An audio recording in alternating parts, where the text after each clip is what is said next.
चुनावी बेला में प्रधानमंत्री नरेंद्र मोदी का प्रचार जोर शोर से जारी है।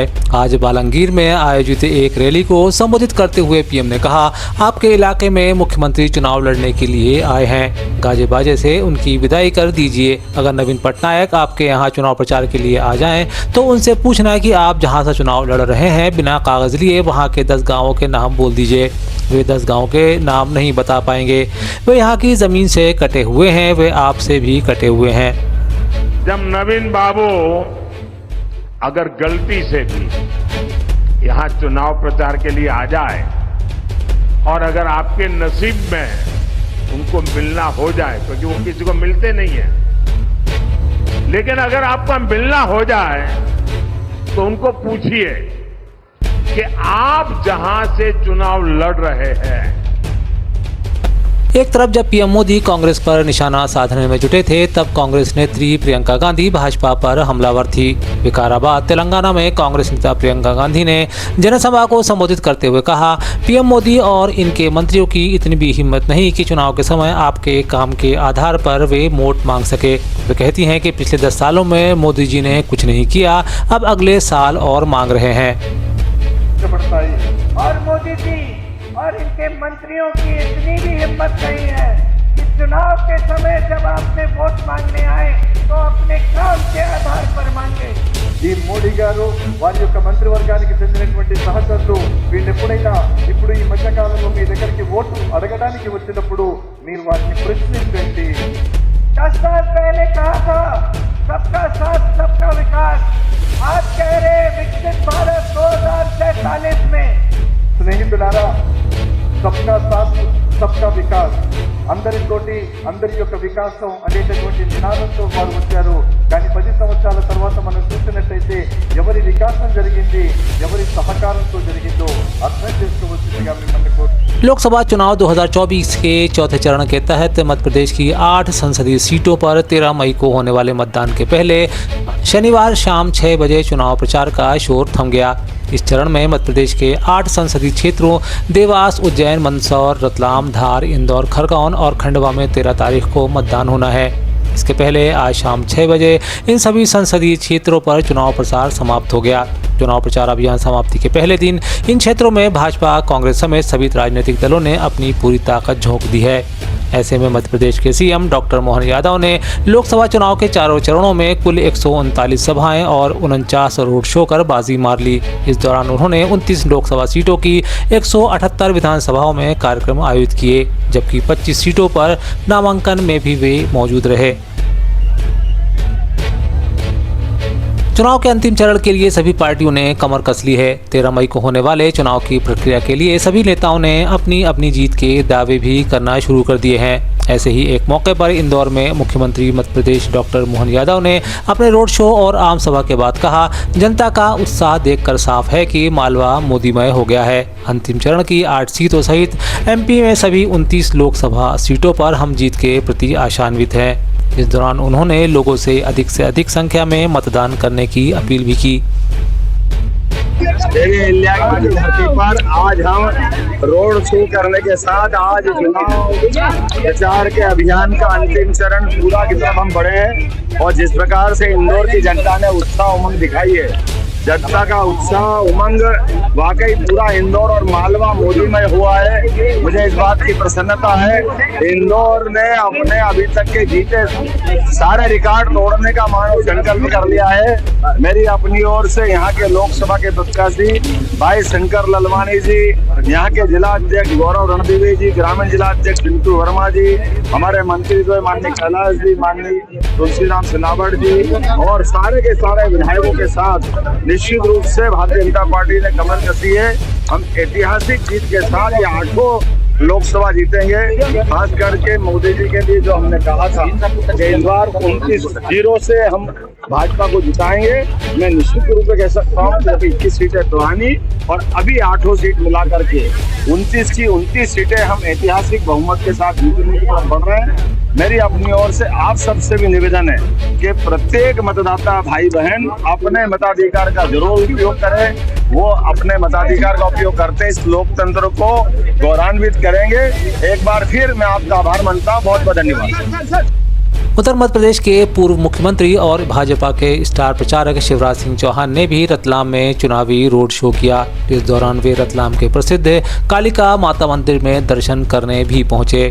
दर्शन के बाद शिवराज सिंह चौहान ने कहा कि उन्होंने मंदिर में पुनः प्रधानमंत्री नरेंद्र मोदी को देश का प्रधानमंत्री बनाने की प्रार्थना की है। वे कहते हैं कि मैया से यही प्रार्थना है कि वे देश पर आशीर्वाद की वर्षा करें और सब सुखी हों, सब निरोग हों, सबका मंगल तथा कल्याण हो। माता जी से यही मांगा, सब खुशी रहे, सब निरोग हो, सबका मंगल और कल्याण हो।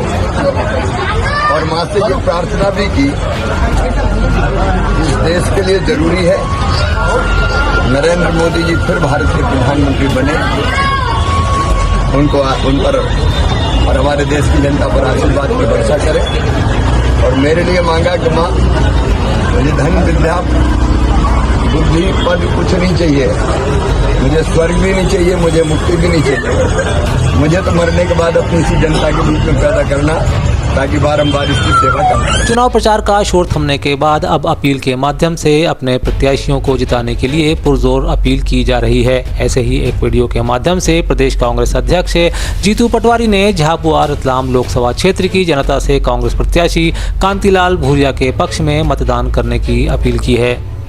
आदरणीय सभी झाबुआ रतलाम संसदीय क्षेत्र के परिवारजन, आपका जाना पहचाना नाम, आपका परिवार का एक ऐसा साथी जो इतने साल से आपकी सेवा कर रहा है पर कभी किसी प्रकार का उनमें अहंकार नहीं आया, आदरणीय कांतिलाल भूरिया जी को कांग्रेस पार्टी ने हाथ के पंजे ने अपना प्रत्याशी बनाया है। आदिवासी परिवार के साथियों से मैं अनुरोध करना चाहता हूँ कि आप आरक्षण से प्यार करते हैं, लोकतंत्र से प्यार करते हैं, आप प्यार करते हैं अपने मत के अधिकार से, तो फिर कांग्रेस पार्टी को आप चुने। आपके बेटे को जो बेकलाक के पद नहीं भरे गए, वो अगर किसी ने क्राइम किया तो भारतीय जनता पार्टी की 20 साल की सरकार है।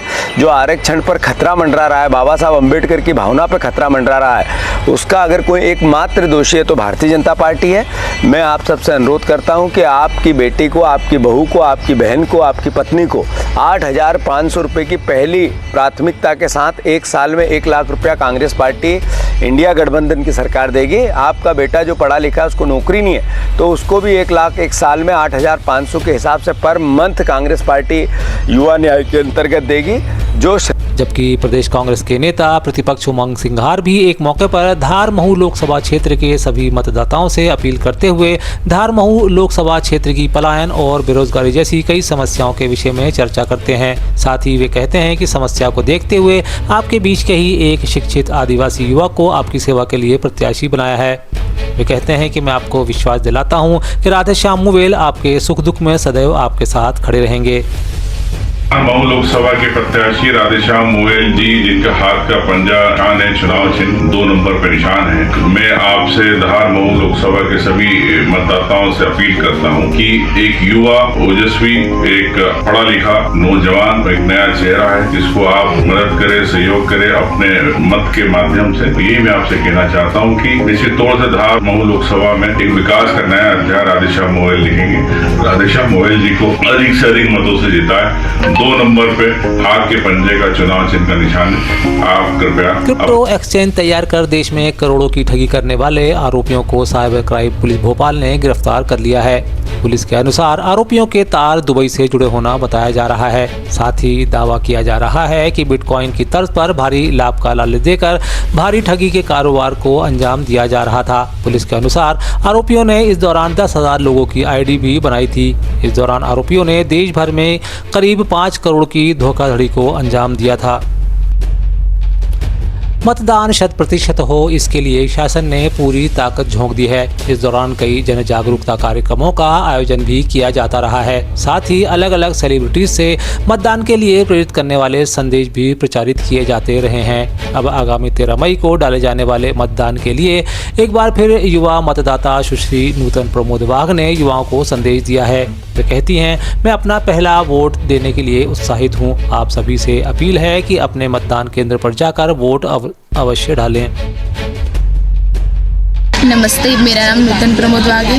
ये मेरा पहला वोट है। 13 मई को पहला वोट करने जा रही हूँ। मुझे बहुत खुशी हो रही है। आप अपने अपने मतदान केंद्र पर वोट करने जाइए। उदयगढ़ मंडल अंतर्गत बूथ क्रमांक 157 में लोकसभा प्रत्याशी अनीता नागर सिंह चौहान को विजयी बनाने के लिए एक महत्वपूर्ण बैठक का आयोजन किया गया।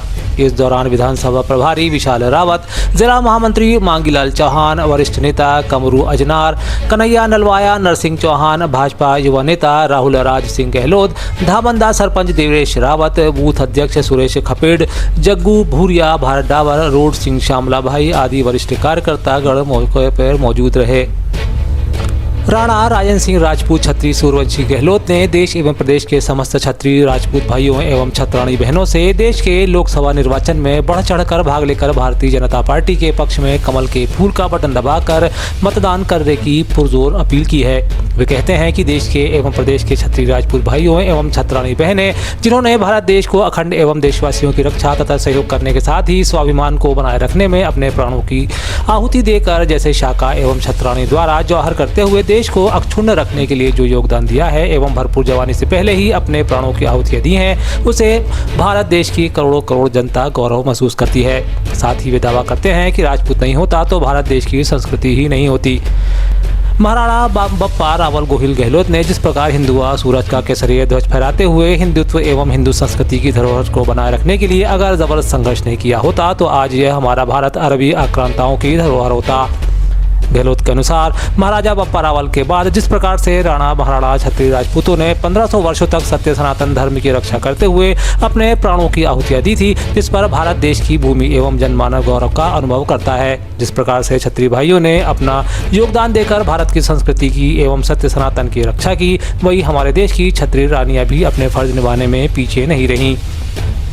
जब देश में अरबी आक्रांताओं का जुल्म ज़्यादतियाँ चरम पर थी, तब हमारे छत्री भाई अपने मूल स्थान से हटकर जंगलों पहाड़ों में चले गए, जहां उन्होंने अन्य कार्यों को अपनाकर रोजगार एवं व्यवसायों को ही अपनी पहचान बनाया। गहलोत यह भी दावा करते हैं कि छत्री धर्म के संस्कारों का आज भी पालन कर रहे हैं। ऐसे विस्थापित छत्रियों की संख्या देश में करीब 40% तक हो सकती है। मेरा उन सभी विस्थापित छत्री भाइयों के साथ समस्त राजपूत भाइयों से पुरजोर अपील है कि जब भारतीय जनसंघ का उदय हुआ तब से लगाकर भारतीय जनता पार्टी तक को पूर्ण सहयोग प्रदान करते हुए आज देश की बड़ी पार्टी के रूप में आगे बढ़ाने छत्री राजपूत भाइयों के योगदान को नकारा नहीं जा सकता। इसलिए मेरा सबसे अनुरोध है कि भारतीय जनता पार्टी के पक्ष में संपन्न होने वाले लोकसभा चुनाव में कमल के फूल का बटन दबाकर मतदान कर अपना क्षत्रिय धर्म निभाने में किसी प्रकार की कोताही नहीं बरतें। रही पुरुषोत्तम रूपाला जैसे नेताओं द्वारा की गई क्षत्रिय समाज के बारे में अभद्र टिप्पणी की तो हम उसकी घोर निंदा करते हैं। साथ ही देश के माननीय प्रधानमंत्री मोदी से आग्रह करते हैं कि पुरुषोत्तम रूपाला को अब आगे संगठन या सत्ता में किसी प्रकार की भागीदारी नहीं दी जाए। यही राजपूत समाज के प्रति सच्ची सद्भावना मानी जा सकेगी।